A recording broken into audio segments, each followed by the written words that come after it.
false arrest for? Criminal trespassing. And what happened to freedom of speech? That recorder is also in my hand. Let them be! Let them be! Let them be! Let them be! Let them be! Let them be! Let them be! Let them be! Let them be! Students to pee in bottles. But to force people to take out period products in public, covered only by banners. Because we want to divest funds from a genocide. Is the most depraved shit I've seen in my entire life.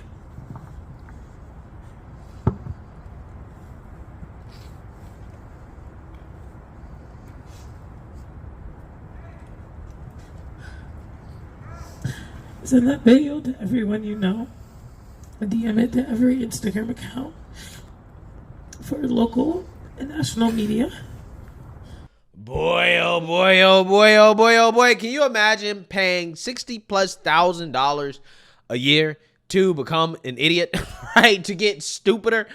Well, that is basically what this story is about, because the left-wing lunacy on these college campuses is out of control, okay? And unfortunately, during the George Floydification of this country, these people have become emboldened. They really do think that if they say that we're upset and that they want to cause chaos and destruction over it, they think that it's justified, right? They can just do whatever they want, right? Including breaking into buildings that they're not supposed to be in, and occupying that building for 20+ hours and then facing consequences for their actions. They think that somehow, some way that's wrong, and you're trying to take away their freedom of speech because you're not allowing them to be agents of chaos in response to them not getting their way when it comes to their pro-Palestine activism, right? And that's what this story is about, okay? Because we all know the left-wing lunatics have been losing their mind over this situation ever since October 7th. And this story is a continuation of that, okay? Because we have to talk about students who face arrest and suspension for overnight sit-in at Vanderbilt University after breaking into a building, assaulting a police officer, and then basically occupying the building for hours until they were basically forced out of the building, okay? So I'm going to show you guys some pretty crazy and wild videos from what happened at Vanderbilt. But first, I want to read a little bit about what happened so that you guys get a better understanding of what's going on. And I'm going to play some of these crazy video clips. Vanderbilt University student newspaper, the Vanderbilt Hustler, reported early Wednesday morning that after nearly 24 hours occupying Kirkland Hall, 25 students were removed by the Vanderbilt University Police Department. The Hustler reports that 2 students previously left the building due to personal emergencies. 16 students were placed on interim suspension, and 3 were arrested for bodily injury and assault. Another student who was protesting outside was reportedly arrested Tuesday night for destruction of property. Scene reporter Eli Motika was also arrested while covering the protest on Tuesday. Motika was later released and charges were dismissed. On Tuesday morning, 27 students forcibly entered Kirkland Hall, which had been closed for renovations, to protest what they describe as the university's suppression of pro-Palestinian activism. This includes blocking a vote on a resolution supporting a boycott, divestment, and sanctions movement through the Vanderbilt student government. 25 Vanderbilt faculty members signed a letter criticizing the university for stopping the vote. Okay, so you guys kind of get the gist of what their issue is, okay? They are mad that they can't get their way in regards to the university blocking a vote on a resolution to support boycott, divestment, and sanctions against Israel, okay, for what is currently going on with, you know, their self-defense operation in Gaza, okay? And because of that, the woke activists lost their mind. They decided to essentially break into a building and then occupy that building for hours. Take a look.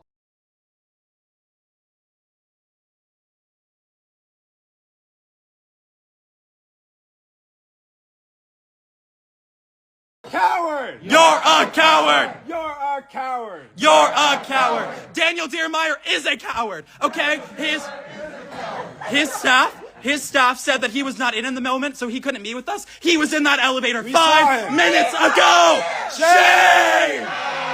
Shame! Shame! Shame! He does not care about our voices. He does not care about what we stand for on this campus. And today we say no more. No more. No more. No more. No more. Free, free Palestine. Free, free Palestine. Free, free Palestine. Yeah, so you seen that, you heard that, okay? Clearly and obviously these individuals are brainwashed, and you can tell from multiple reasons. And it ain't just because they support Palestine. Quite literally, I mean, look, they're wearing masks, right? They're wearing masks in 2024. Again, an obvious sign of left-wing brainwashing that probably happened because of this university, okay? And this university is kind of, paying for the fact that, again, they brainwash these people into radicalism, right? These people are radicalized over this situation with Israel and Gaza. And again, this is the result, right? This is the result of radicalization, right? I mean, these people are so radical that they tried to shame one of the police officers that were there for being black and a police officer and not supporting their protest. Basically, being upset with a police officer because the police officer is black and doing his job. And the police officers are standing by like puppets. Shame on you. Puppets. Even Jack. Thanks. Yeah. Who wants to reach? Not Jack. You're protecting a terrible man. I hope you know that. You're protecting a terrible man. And a coward, too. And a coward, an absolute coward, who is aiding and abetting a actual genocide. 32,000 people. 30,000 people are being killed, sir. That's what you're protecting. Show your compassion. Show your morality. What if it was your kids? Would you It will be care? your kids. It will be our kids. You think he's gonna protect you? This Is a job worth it, sir? Is a job worth it? And you're black, sword. We're already dealing with this. You can stand there. 32,000 dead, and you don't care. You could stand with us right now and be on the right side of history. But you won't. Shame. Shame on you. Shame on you. Shame. Yeah, so you seen that, you heard that, okay? Now, again, yesterday I did a whole video basically defending Candace Owens and the fact that I don't think that if you categorize what Israel is doing as a genocide, I don't think that's anti-Semitism, okay? I don't think by definition it's anti-Semitism, but I did say I think that's unfair, right? And one of the reasons why I think it's unfair is because genocide has an actual definition, right? It requires intent. It is the deliberate killing of a large number of people from a particular nation or ethnic group with the intent of destroying the nation or the group. Now, what Israel says they're doing is that they are trying to defend themselves from Hamas. They're trying to destroy Hamas and to stop Hamas from being able to launch terrorist attacks on their country. Now, again, in the process of doing so, a large number of civilians are being killed. However, I don't think there's any real evidence that Israel's intent is to destroy all of the Palestinians, okay? And I think my biggest issue with people calling it a genocide is not necessarily that it is anti-Semitic. I don't think that's anti-Semitic. I just think that it radicalizes people when you say that to make them believe that something is happening that may or may not actually be happening, okay? Because that word has an actual definition. And that's not to say that you can't be critical of Israel's actions and ask questions about whether or not what they're doing is necessary to actually defend themselves. I think that's fair game to ask those questions, but we just have to be careful about using certain terms because those terms elicit radicalized responses like what we're seeing here, okay? That's my point. And again, I guarantee you most of these students have no clue what the definition of that word is, the technical definition. They also probably have no clue what they're protesting over, what they're protesting about when actually questioned on this conflict. Like, for example, when AOC was questioned on this conflict after she came out and basically said that it's a genocide because of left-wing activists pressuring her to say it's a genocide, she had to admit that, hey, I really don't know what the hell I'm talking about. I'm just doing what I'm told. I'm just saying what I'm told to say by the left-wing extremists. Take a look. But I am, of course, the dynamic there in terms of geopolitics and the war in the Middle East is very different than people expressing their First Amendment right to protest. Well, yes, but I also think that what people are starting to see, at least in the occupation of Palestine, is just an increasing crisis of humanitarian condition. And that to me is just where I tend to come from on this issue. You use the term the occupation of Palestine. What did you mean by that? I think what I meant is like the settlements that are increasing in some of these areas and places where Palestinians are experiencing difficulty in access to their housing and homes. Do you think you can expand on that?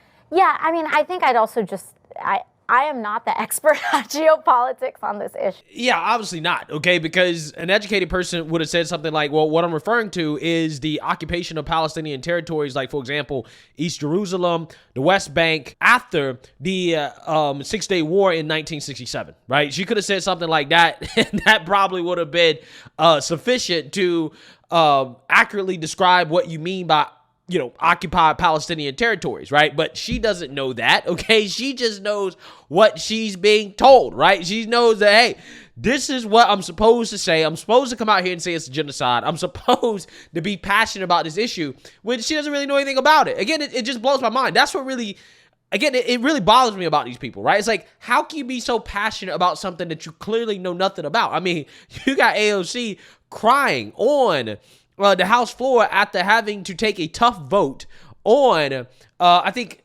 defense spending for Israel's Iron Dome, right? And she was boohoo-whining and crying. Okay, it's like, well, you don't really know that much about the conflict. Clearly and obviously, you say you're not a geopolitical expert, and you don't even have to be an expert to answer a basic question like that. But yet, you're so passionate about it. How? I don't get it. I don't understand it. I guess my point is that I guarantee you, if you pressed any of these people that are supposed to be so passionate about this issue, including these students, they give the same answer that AOC gave, right? Word salad nonsense. Okay, so with that being said, what we have here is some of these students that, again, they basically thought that they would be able to occupy this building and be able to do whatever they wanted to do, which that was not the case, okay? And it got to the point where the police officers that were there, the people that were there, they said, look, if you get up and you leave, then you got to leave, right? You can't come back in, right? We're not going to just allow you to come in and out as you please. If you leave, you got to leave, right? So what happened is that these students were told that, hey, you can't use the bathroom, right? So if you get up and you try to use the bathroom, then you have to leave the building, okay? You cannot use the bathroom without leaving the building. And that resulted in one of the students calling 911 because they weren't allowed to change their tampon in the building and come back in and continue to occupy the building. Take a look. Toxic shock. Yeah, there is currently a female student who is being denied the right to change her tampon that has been in for multiple hours, which leads to an increased risk of toxic shock syndrome. So while you're saying, I'm a female, I understand. Right, so then you should understand. Get her assistance. Okay, what you are not hearing is that if she stands up to use the restroom to change her tampon, they are threatening arrest. So it is not an option for her. Ma'am, do you have an emergency? Yes, ma'am, I do. That is an emergency. No, do you have an emergency? Not your friend that's inside. Do you have an emergency? That is my emergency. I that's an emergency. don't remember the time that I needed to have an emergency personally to call 911 for help. I'm sorry, what? I don't remember a time when it has to be a personal emergency for me to call 911 for help. I am requesting assistance, medical urgent assistance. What I'm telling you, okay, so you're telling me your friend in Kirkland needs an ambulance. She needs... Is that what you're telling me? Like a serious situation. I need to know there's someone here who's going to go into like toxic shock. And we will take care, but we're going to escort them out. Okay, hold on. She leaves the building, and then what happens? If we leave the building, right, let's take her back to her room and get food. And that's all I can tell you right now, right? Get food, I get need drink. to know what is going to happen when she leaves the building. She's not going to be arrested if she leaves her building. Okay, right? So we will not be arrested as soon as we leave the building. No, you're not going to be arrested as soon as you leave the building, right? If you want to go back and get food, I don't know. If I knew, I would tell you. Why don't because you know? I don't know. Okay, who the hell can we call? So who knows? Right. Well, I don't know yet. All I know is If we have somebody that's in a medical situation, let's get them the medical attention they need. Let's get her to her room, right? And I'm telling you, when you go out the room, you're not going to be arrested for leaving the building. She does not feel safe. You have verified nothing for her. All you've sent is a letter. She's not arrested. If she goes to her room, she is arrested. That's not what I said. No, that is not what I said. You said she cannot stay That's in her not room. what I said. You didn't say she could stay in her room, though. What I can say. Yeah, so you see that, you heard that. Okay, they made a big fuss about not being able to use the bathroom or eat, okay, as long as they remain in the building, okay? I mean, if you're going to eat or use the bathroom, you got to leave. This is what they were basically telling them. And these people were upset because they were afraid they would get arrested if they leave the building. And I'm assuming that they would try to come back in, right? So let's read more here. Outside Kirkland Hall, roughly 24 additional students repeated protest chants. Students engaged in the Kirkland Hall sit-in had been threatened with interim suspensions and removal by BUPD, the Hustler reports, and Vanderbilt student protesting outside the building tell the scene that those sitting in Kirkland could not eat or use the restroom as long as they remained in the building. According to a statement from Vanderbilt's communications department, student affairs staff took a graduated approach to de-escalate the situation, including asking the students to leave, warning them that they could be disciplined, and issuing interim suspensions, which require students to leave campus.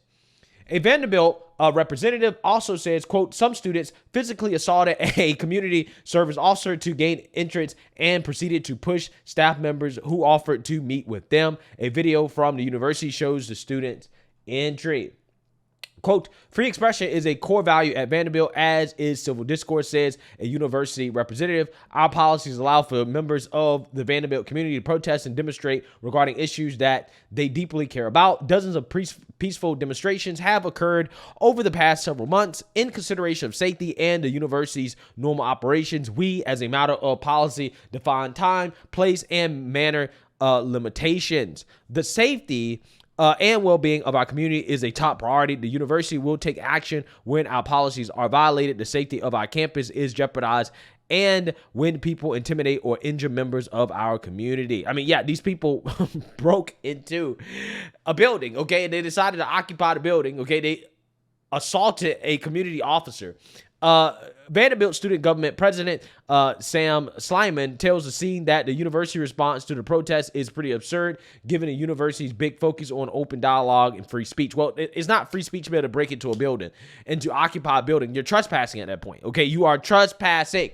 Again, there's a difference. If you want to protest outside, hey, do what you got to do, okay? I don't have a problem with that, but it's not free speech to break into a building, to trespass, and then to occupy the building. That's not free speech, okay? These people don't understand. He says he's not surprised by the university's actions, which echo other responses that Slyman has seen in his 4 years at Vandy.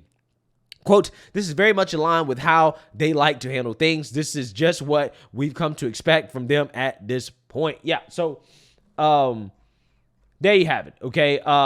Some of these students, again, they were forcibly removed, okay, from the building. Some of them were arrested. 16 of them were placed on interim suspension because, again, they broke into a building, okay, to try to protest an issue that is, happening all the way across the world, right? And that's what we're seeing in this country. These left-wingers also try to tell a police officer who's black what it means to be black and what issues he should and should not be supporting based off his skin color. Again, this is pretty standard, right? This is actually very standard for the far leftists, okay, who believe that your politics should be based off your race, your skin color. And again, these people are radicals, right? They really are. This is radical behavior. I am all for peaceful protests. I'm not saying these people can't engage in peaceful protests. I understand that they feel like their rights were denied when it came to not having the opportunity to vote on, whatever they wanted to vote on when it came to this situation with Israel and Gaza. But at the same time, it's like, you have to do things in an orderly manner, okay? You cannot break into buildings and trespass and occupy these buildings just because you're upset, right? I'm not sure if that's really helping your cause. But hey, like I said, this type of left-wing lunacy we have in this country, Universities like Vanderbilt are responsible, okay, because these universities have brainwashed these people into becoming this radical, okay. To me, I just find it to be hilarious how, again, they're paying $80,000+ a year probably to be brainwashed like this and to become stupider, right, and to engage in this type of nonsense. But hey, it is what it is. Let me know what you guys think. Make sure you like, comment, and subscribe. Most importantly, share a Black conservative perspective. Peace.